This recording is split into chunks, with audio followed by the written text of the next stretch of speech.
말씀을 잠깐 우리가 복습을 해 보도록 하겠습니다. 남편을 잃고 홀로 된 여인들, 경제적으로 어려움 당하고 있는 여인들을 교회에서 어떻게 도와줄 것인가, 그 얘기를 하고 있습니다. 첫 번째 얘기는 참 과부를 존대하라라고 했어요. 남편도 없는 사람을 무시하기 쉬운데 그런 눈에 보인 것 때문에 사람을 차별대우하지 말고 하나님의 형상대로 또 하나님의 구원받은 백성답게 존대하고 소중하게 여기라라는 말씀을 했습니다. 그 다음에 두 번째, 자녀나 손자들이 있으면은 그 사람의 생계를 책임지게 하라라고 말했어요.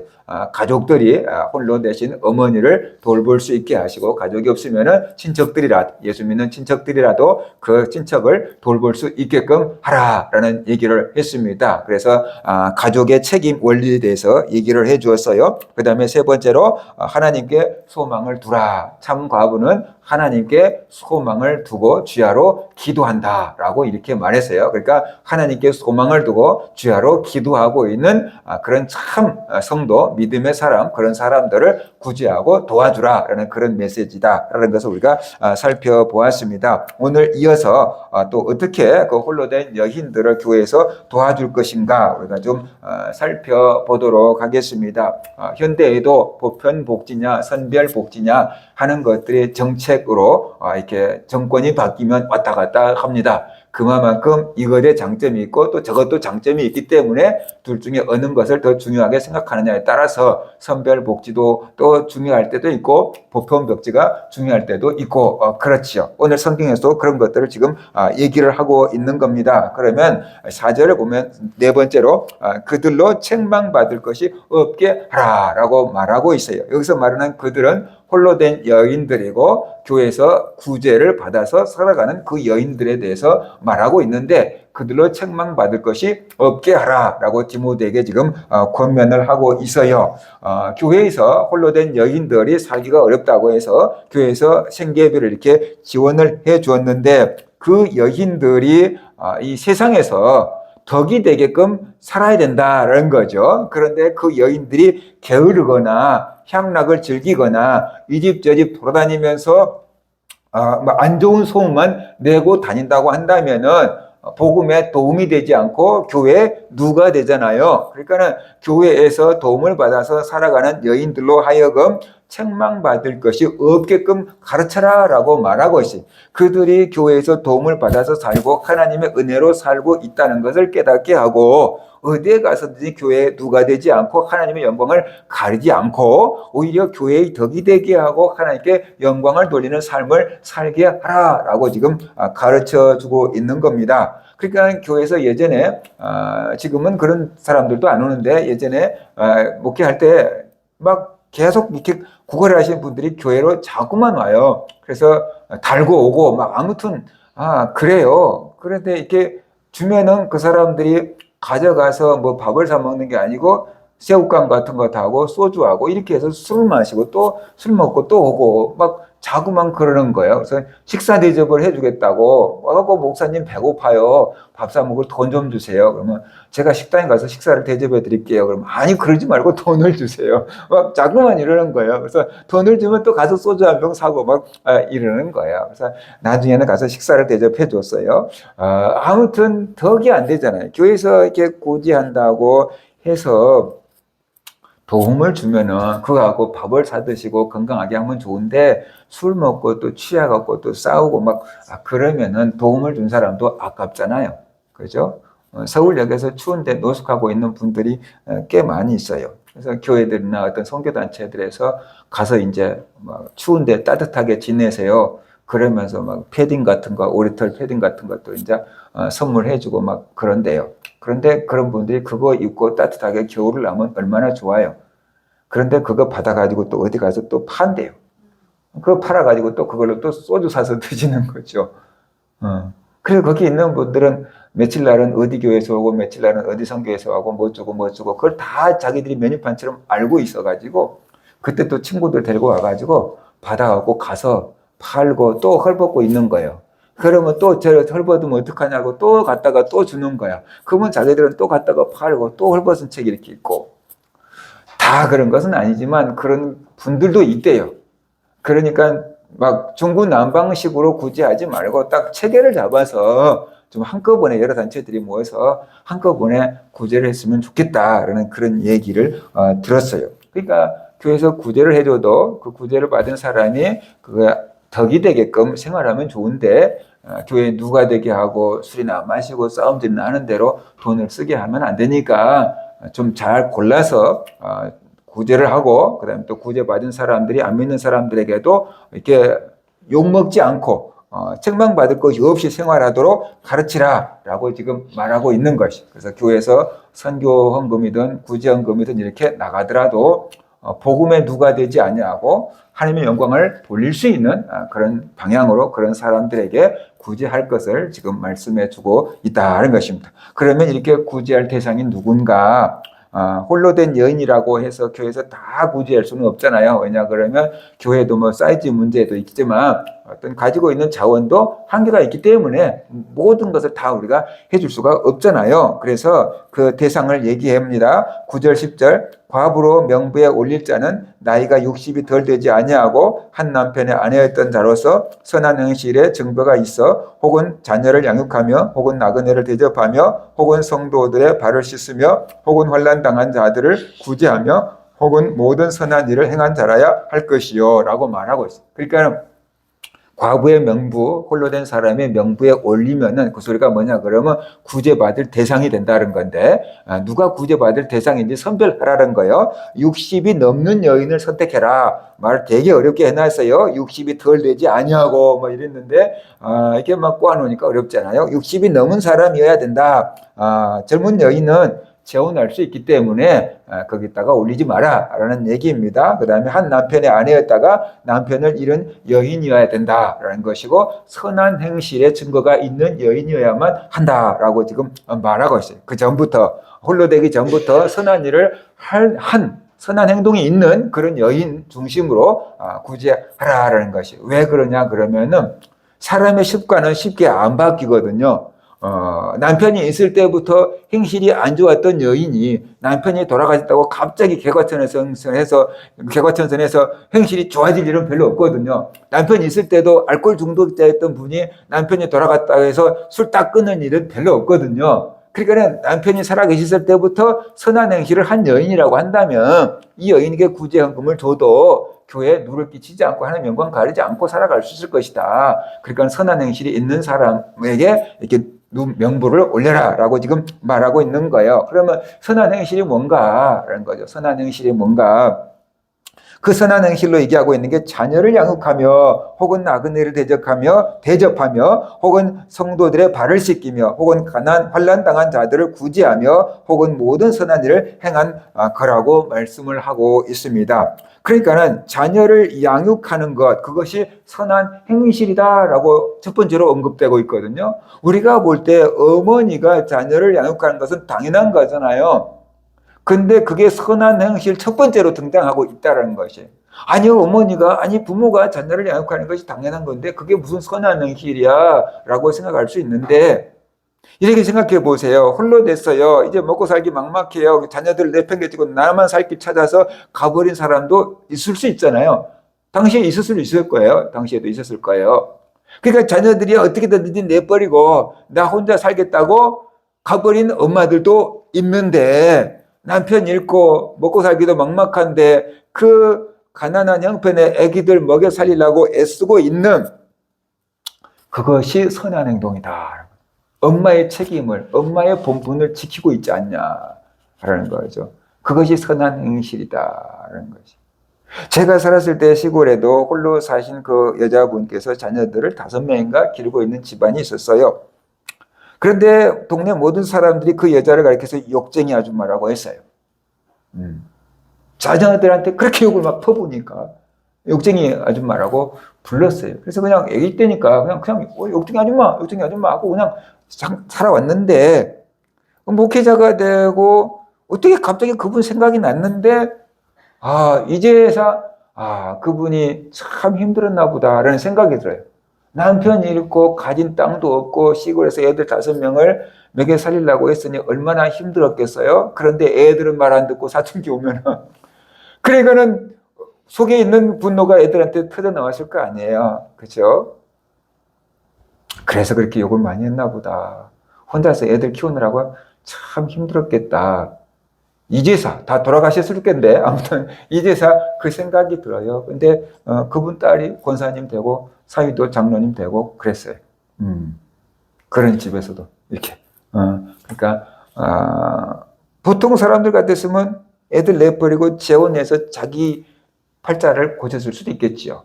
그런데 그 5명에 된 애들을 버릴 수 없으니까 비록 욕은 하더라도 어떻게 남의 집 일을 해서라도 애기들을 다 먹이고 살렸던 거거든요. 그래서 다 장성하게 길렀던 거거든요.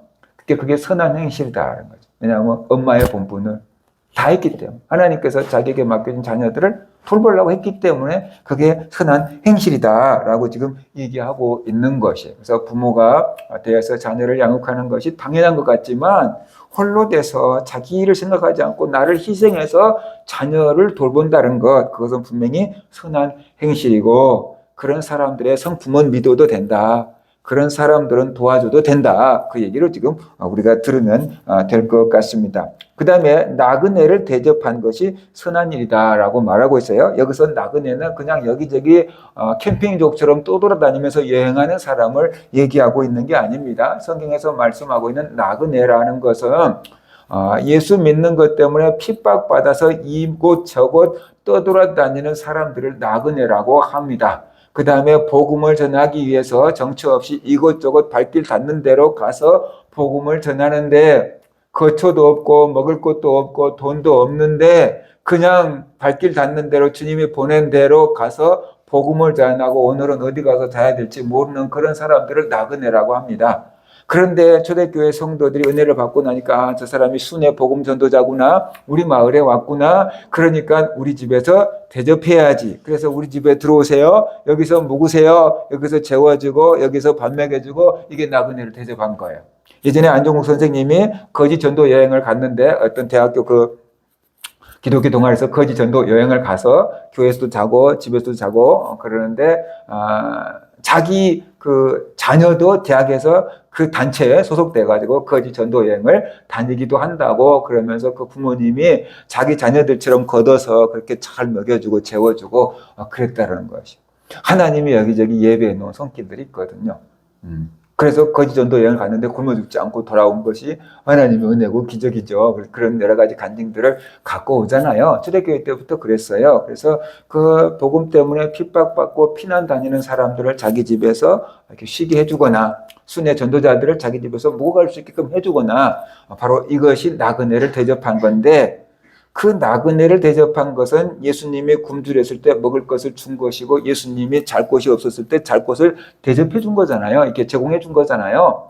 그게 선한 일이다라고 지금 말씀을 하고 있는 겁니다. 그 다음에 성도들의 발을 씻기며 라고 했는데, 성도들의 발을 씻기는 것도 겸손하게 자기를 희생해서 성도들을 섬기는 그 자세를 말해주고 있는 거죠. 당시에 발을 씻어주는 것은 종이 주인의 발을 씻어주는 거였는데, 성도들의 발을 씻겨줬다는 것은 종의 자세를 가지고 성도를 섬겼고 교회를 섬겼다라는 것이니까 그게 하나님에 대한 은혜가 없이는 불가능한 거거든요. 그래서 그것이 선한 행동이다. 그 사람 믿음 있는 거다. 그 사람들은 도와줘야 된다라는 지금 이야기를 하고 있는 겁니다. 그 다음에 환난 당한 자들을 구제하며, 경제적으로 항상 어느 시대에나 어려움 당한 사람들은 있거든요. 그 경제적으로 어려움 당한 사람들을 구제하는 것, 그것도 선한 행동이다라고 지금 말하고 있어요. 꼭 물질적인 구제뿐만 아니라 신앙적으로 여러 가지 힘들고 고난 당한 사람들, 몸이 병든 사람들, 이런 사람들을 찾아보고 돌아보고 위로하고 권면하고 이런 것들도 다 구제한 거고 선한 행동이다라고 말하고 있어요. 그러니까 싸잡아서 얘기한다 그러면 복음 때문에 힘쓰는 것이 선한 행동이고, 복음 때문에 핍박받고 있고 고난당하고 있는 성도들을 도와주는 것, 그것이 하나님의 일이고 그것이 선한 일이다. 이런 사람들을 교회에서는 돌봐주고 구제해줘야 된다라고 지금 얘기하고 있는 거예요. 자기 향락을 쫓는 사람들을 구제하지 말고 주님을 위해서 헌신되고 희생되어서 살아가는 그런 사람들을 구제하라라고 지금 말씀을 하고 있습니다. 자, 그러면 구제 명부에서 빼야 될 사람도 있을 거 아니에요. 나도 구제해 주세요. 나도 구제해 주세요. 나도 도와주세요. 나도 어려워요. 막 이렇게 초대교회에 몰려온 거예요. 그러니까 그러면은 거기서 빼야 될 사람을 지금 언급해. 이런 사람들은 해줘. 이런 사람들은 하지 마라고 지금 얘기하고 있어요. 11절, 12절 보면 젊은 과부는 올리지 말지니 이는 정욕으로 그리스도를 배반할 때 시집가고자 함이니 처음 믿음을 저버렸으므로 정죄를 받느니라 라고 말하고 있어요. 이 말을 오해하면 재혼을 금지시키는 것처럼 생각할 수 있는데 그게 아니다라는 거죠. 2000년 전 에베소 교회 상황을 우리가 생각해 봐야 됩니다. 당시의 교회는 돌볼 가족이 없는 60세 이상의 홀로 된 여인들을 공식 명부에 올려놓고 구제를 했다고 합니다. 그런데 그들은 단순히 교회의 도움만 받는 게 아니고 서약을 했다는 거죠. 나는 이제 세상 쾌락을 추구하지 않겠습니다. 예수님을 나의 신랑으로 모시고 교회를 위해서 주님을 위해서 평생 헌신하겠습니다. 라고 서약을 했다라는 거죠. 그렇게 해서 이제 교회에서 지원을 받고 또 주님을 위해서 기도하면서 전도하면서 봉사하면서 이렇게 살아가는 일종의 교회에서 이렇게 직분자 같은 유급 직분자 같은 사람이었다라는 것이. 그런데 이런 사람들이 주님을 위해서 살겠다고 했는데 나이가 젊어.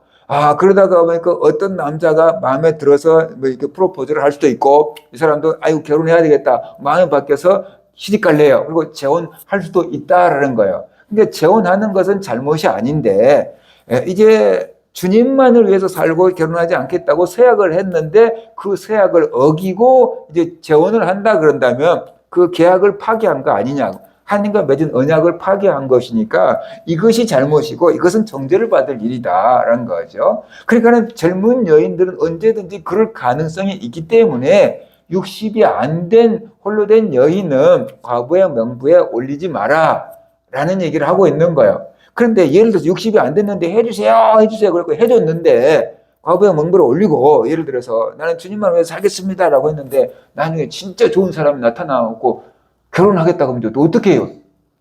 그러면 이제 서약을 했는데 좋은 사람은 나타났는데 결혼하자고 하니까 서약이 문제가 되고 얼마나 고민이 많겠어요? 그러니까 그런 사람들에게 재혼할 수 있는 기회를 열어놓은 것이죠. 족쇄를 채우지 않으려고 그런 사람들은 과부의 명부로 올리지 마라 라는 그 얘기를 지금 하고 있다는 것이. 그러니까 오해를 하면 안 되고 그 사람 젊은 사람들의 앞날이 창창한데 얼마든지 재혼할 수 있는 길이 있기 때문에 그 사람들이 재혼하는데 이 서약 때문에 막혀서 못하면 안 되니까 그런 사람들은 재혼할 수 있는 여지를 남겨두게 하려고 그런 사람들은 과부의 명부에서 올려놓지 말고 빼라 라고 지금 말씀하고 있다는 것입니다. 그 다음에 13절 보면 또 이제 그 젊은 사람들이 당시 에베소 교회에 있는 홀로 된 젊은 여인들이 덕되지 않는 행동을 한 걸 얘기를 하고 있어요. 또 그들은 게으름을 익혀 집집으로 돌아다니고 게으를 뿐 아니라 쓸데없는 말을 하며 일을 만들며 마땅히 아니할 말을 하나니라고 지금 말하고 있어요. 당시에 에베소 교회에서 홀로 된 여인들에게 구제를 했는데 상당히 많은 돈을 준 것 같아요. 그러니까 문제가 뭐냐면 게을러진 거죠. 내가 굳이 일 안 해도 먹고 살 수 있으니까 게을러진 거죠. 호주 같은 나라는 예전부터 내 애기들 셋만 나면 일 안 해도 먹고 산대요. 아동 보육수당 나온 것 같고 온 가족들이 다 먹고도 살 수 있다고 호주 유학 갔다 오신 분이 그 얘기를 하더라고요. 앞으로 우리나라도 그럴 수 있어요. 애기로 워낙 안 나오면 막 어느 회사에서는 애기 한 명 나오면 막 1억 지원 주는 회사가 있잖아요. 애기 한 명 나오면은 부영인가? 그 회사는 애기 한 명 나면 그 직원한테 1억을 주는 거예요. 복지. 우리나라를 생각해서 그런 거예요. 그러니까 이제 먹고 살 만큼 지원이 되니까 이 사람들이 이제 일을 안 하고 게으른 거예요.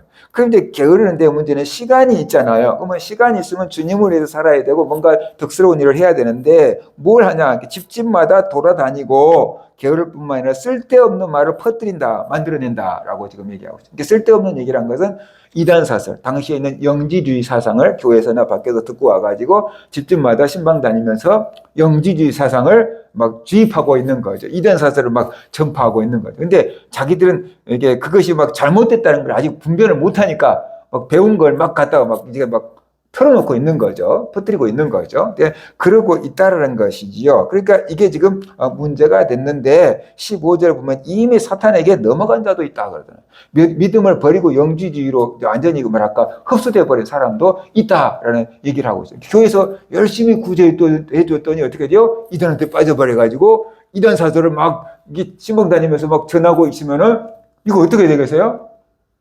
큰일이잖아요. 그러니까 우리 노예 목사님이 쌍용에다가 교회를 개척해놨는데 막 자기들이 전도사라고 하면서 무료로 봉사해주겠다고 막 오더라는 거예요. 그러니까 전도사 사례비 주려고 해도 꽤 많이 줘야 되는데 전도사라는 사람들이 무료로 봉사하겠다고 막 들어오니까 막 목사님이 할렐루야 막 하고 막 받았단 말이죠. 막 전도사가 여자 전도사들이 막 몇 명 됐어요. 막 성도들도 막 들여놨고 막 그리고 뭐 개척 쉽네 막 그랬어요. 그랬더니 그 사람들이 신방 가가지고 목사님 없을 때 목사님 설교 하나하나 이것도 잘못 듣고 이것도 잘못 듣고 이것도 잘못 듣고 성도한테 목사님 설교 잘못 듣고 다 얘기를 한 거예요. 나중에 보니까 다 신천지였던 거예요. 신천지 사람들이 전도사라고 하면서 무료 봉사하겠다고 하고 기존 성도들 막 물들이게 해놓은 거예요. 목사님 설교를 은혜 못 받게 막 만들어 놓은 거예요. 그래서 고생을 많이 했어요. 그러니까 이 사람들이 교회에서 제공해주는 돈을 받아서 생활하면서 이단 사설을 배워가지고 집집마다 성도를 찾아가면서 영지주의를 막 전파하고 다니는 거예요. 그러니까 사탄에게 이미 넘어간 자도 있다 그러잖아요. 그러니까 이게 도와줬는데 교회에다가 해를 끼치고 있잖아요. 그러니까 그런 사람들은 돕지 않아도 된다라고 지금 바울이 말하고 있는 겁니다. 그래서 그들에게 말합니다. 이렇게 할 일이 없어서 교회에 문제를 일으키고 주님의 영광을 가리고 복음을 그냥 막 문제를 일으킬 바에는 차라리 재혼을 해서 아기를 낳고 집을 다스리는 게 낫겠다라고 얘기해요. 14절 그러므로 젊은이는 시집가서 아이를 낳고 집을 다스리고 대적에게 비방할 기회를 조금도 주지 말기를 원하노라 라고 지금 말하고 있어요. 할 일이 없으니까.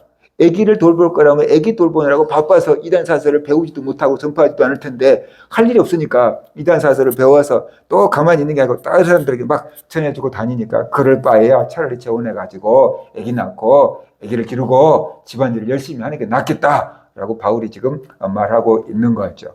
그러니까 이단 사설은 가만히 있어야 되는데 이게 전염병 같은 건데 이 사람들이 가만히 안 있고 자기가 옳다고 자꾸만 입을 내서 막 이단 사설을 뱉어놓으니까 가라지를 막 뱉어놓는 거잖아요. 그 가라지가 사람들 마음에 떨어지는 거잖아요. 그런데 내가 건강하고 믿음 생활을 잘할 때는 가라지가 떨어져도 아무 이상이 없어요. 그런데 내 믿음이 항상 좋은 건 아니거든요. 내가 믿음이 약해질 때 그 가라지가 싹을 틔고 올라온다는 거죠.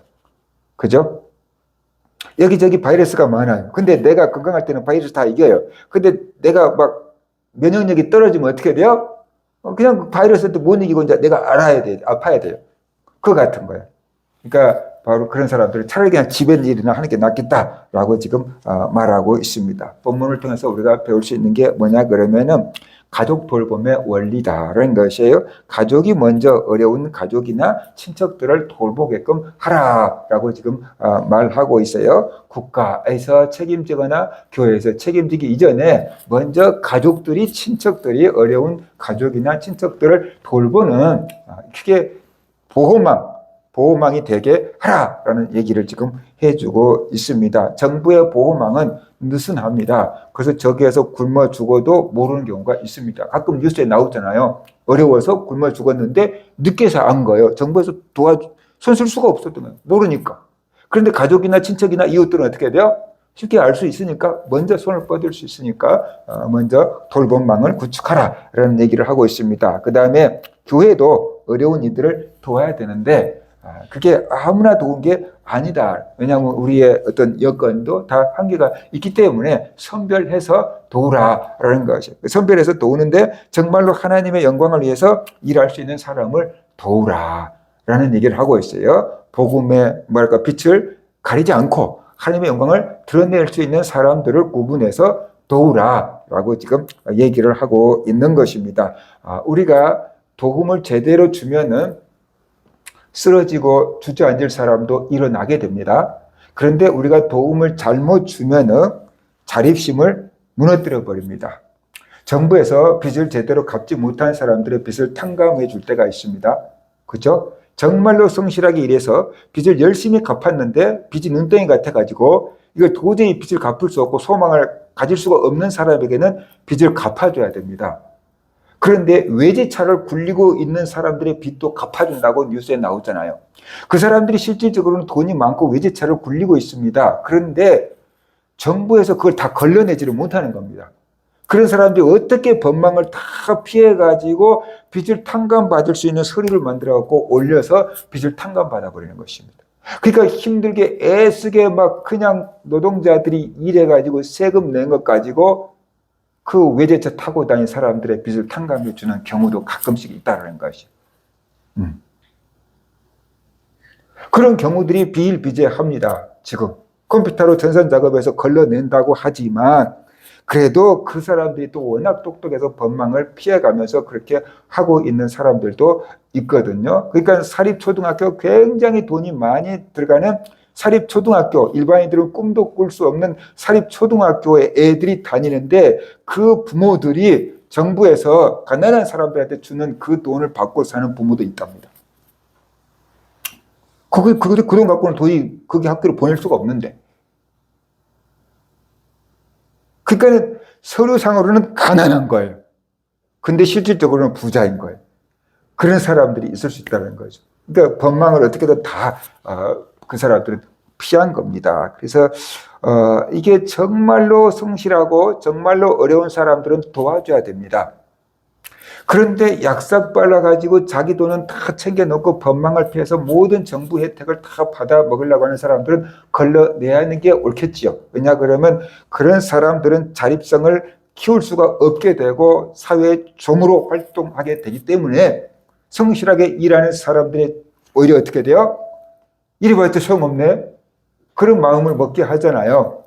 그러니까 사회적으로 그게 바람직스러운 것이 아니다라는 것이. 그래서 교회에서 구제를 하더라도 정말로 성실한 사람, 믿음 좋은 사람, 주님의 영광을 위해서 할 수 있는 사람은 구제하지만 그렇지 않냐고 자꾸만 소주만 사먹는 그런 사람들을 그렇게 구제하는 것은 아니다라는 것이. 그래서 제가 하도 많이 찾아오길래 물어봤어요.